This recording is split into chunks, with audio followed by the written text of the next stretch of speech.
the labels don't work. Stop worrying about what another person is and worry about what yourself is. But did you date any Arab girls when you were living in Israel?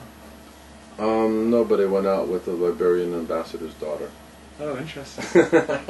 I think, this is years ago, I think, it doesn't matter what you are, or who you were, or who you go out with. It's your sense of identity.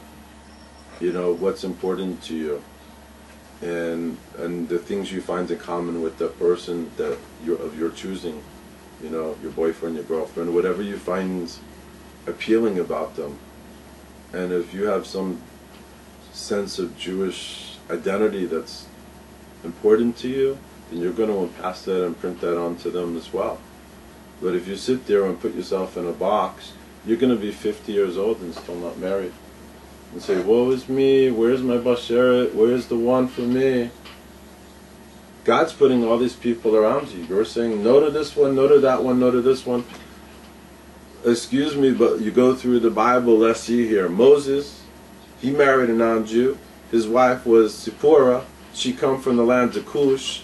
What's Cush? Ethiopia. She was black. Okay? We have King David and Jonathan and all these other people Steven Spielberg that all married non-Jews. We have Queen Esther. We have Purim, for Christ's sakes. We have Queen Esther. We're celebrating and getting drunk on Purim because she married a non-Jew, because she married the king. It's okay if you're the nanny and you're Fran Dresser and you marry somebody. So she married Queen Esther. She married somebody that's not Jewish, but he's a king. Okay, well then that's okay. And we could have a holiday. No, you can't pick and choose. Whoever you love, that's the one you love. I am all about a welcoming and tolerant Judaism, and people are, unfortunately, sad to say, very intolerant. People are intolerant of their friends. I look at LA and I see the intolerance amongst people is unheard of. Why are you so busy talking about what someone else is doing? Worry about what you're doing. Stop putting, if you're that worried and talking gossip and lashon hara about somebody, then seriously, I think you need to look at your life, because it's empty and meaningless. So, I was watching this Israeli movie and it kept using the term Kushi Mamzer. Do they use that a lot in Israel? Kushi Mamzer? Yeah. No, the word Kushi is a very derogatory term for black, and it's very derogatory. Israel until 20 years ago didn't really have many black people, so when someone saw a black person, they're like, Kushi Mamzer. I touch you.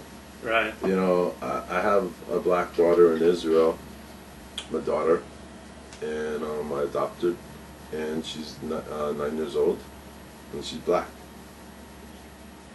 And Israel, the one thing Israel did differently than in America brought their slaves over from Africa in chains.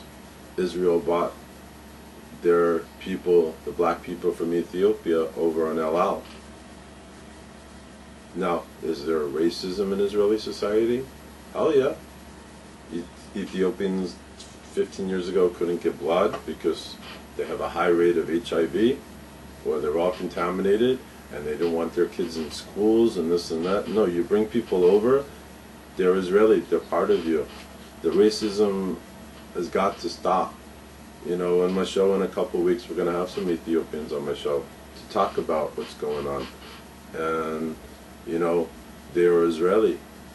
All of us are one people. We need to start acting like one people. Mm-hmm. And that goes for here too. Everyone is one person. I have a lot of black friends here. Mm-hmm. Black Jewish friends. And they're like single. So we had this on my show a few weeks. We had, I called it the Gefilte Fish and Chitlin Show. And you could go on my recorded shows on Israeli.com and find it. And basically, if they want to be with a Jew, a religious Jew or whatever, someone will do a matchup. Oh, I know this black girl over here, you may like her. Why? Just because they're black? What does it matter the color of someone's skin? It's what's inside the heart that counts. Right. And I don't understand, you know, we said we go to Friday night services and you see Asians or blacks or Latinos, you're like, people are staring at, Kim, it's 2010 and people, I think we need to get over this. Jews, there are 150,000 black Jews living in America. Wow. 150,000. Now, some of them you may know, like Jordan Farmer, Rod Carew, Lisa Bonet, Lenny Kravitz, blah, blah, blah, blah, blah, blah. Slash. Others you may not know. And just because they, you know, it's funny, Lenny Kravitz was born Jewish. He converted to Christianity because he got such taunts in Hebrew school that he ran away from Jewish. And, you know, we did that, people. We as a community need to be more tolerant of everybody in our community. And we are supposed to be the light unto all nations, and until we start acting like it, you're not going to have a nation. The downfall of Israel is not going to be Iran or Lebanon or the PLO or Hamas. The downfall of Israel is the hinagut, the behavior towards each other. When we stop treating Ethiopians as third-class citizens, like we did to the Moroccans, like we did to the Indian Jews or the Yemenite Jews or whatever, until we become one, we're not going to be a nation, and we're not going to be a very strong nation. You had a commercial on your radio show when you were interviewing me, I think talking about when you go on vacation and people don't want to see a bunch of people in black suits. I remember... Oh, it wasn't a commercial. Well, I was reading the news. Oh, okay. And in the news segment, let me talk about this, because some people wrote me. Okay.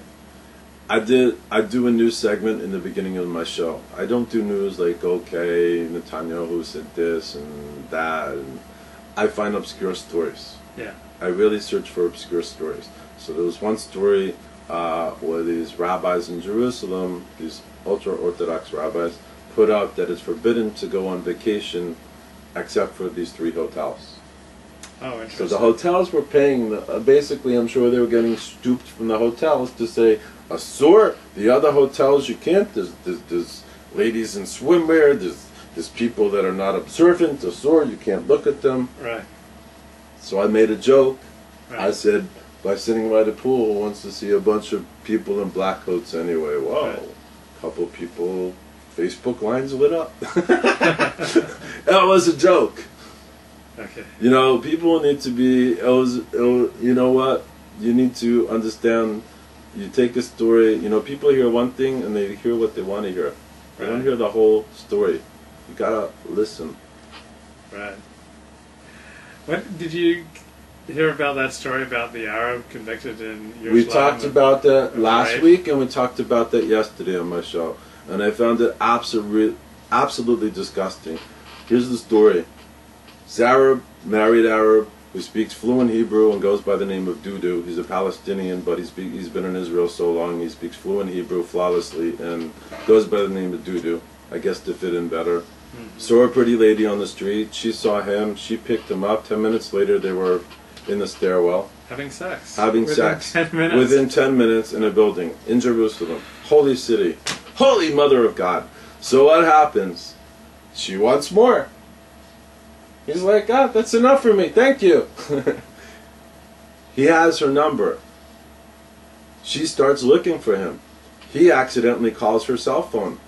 She traces the number. She realizes that he was Arab. She felt like a jilted lover. She wanted more. He didn't want more.